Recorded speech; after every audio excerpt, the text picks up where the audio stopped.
Lunch பாக்ஸுக்கு ஒரு சூப்பரான ரைஸ் எப்படி செய்யறதுன்னு பார்க்கலாம். அதுக்கு அடுப்பில் கடாயை வச்சு எண்ணெய் விட்டு கடுகு 1/2 ஸ்பூன், சோம்பு 1/2 ஸ்பூன்,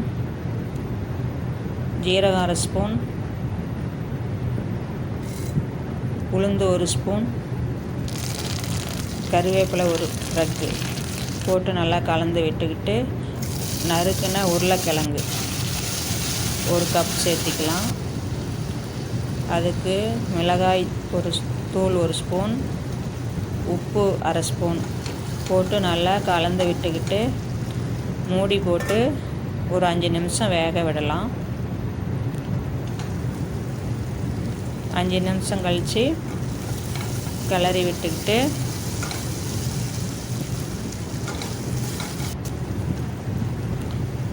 வெங்காயம் 1 கப் சேர்த்திக்கலாம். வெங்காயம் நல்லா வதங்கிட்டுன்னு தக்காளி 1 கப் சேர்த்திக்கலாம். எல்லாம் நல்லா கலந்து விடலாம்.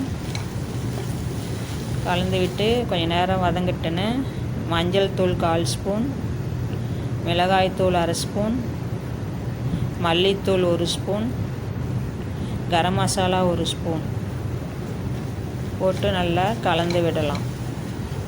நல்லா கலந்து விட்டு கொஞ்சம் நேரம் வேகட்டும். உப்பு தேவையான அளவு சேர்த்திக்கலாம்.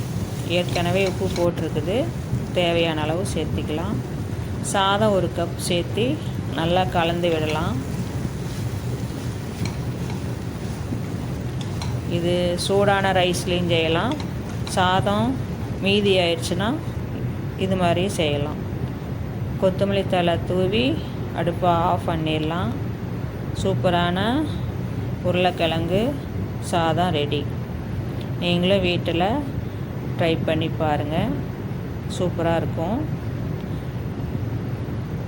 குழந்தைங்களுக்கு அவசரத்துக்கு ஸ்கூலுக்கு என்ன செய்கிறதுன்னு நினைக்கிறப்போ ஒரு உருளைக்கிழங்கு தக்காளி இருந்தால் போதும். சூப்பரான பொட்டேட்டோ ரைஸ் ரெடி.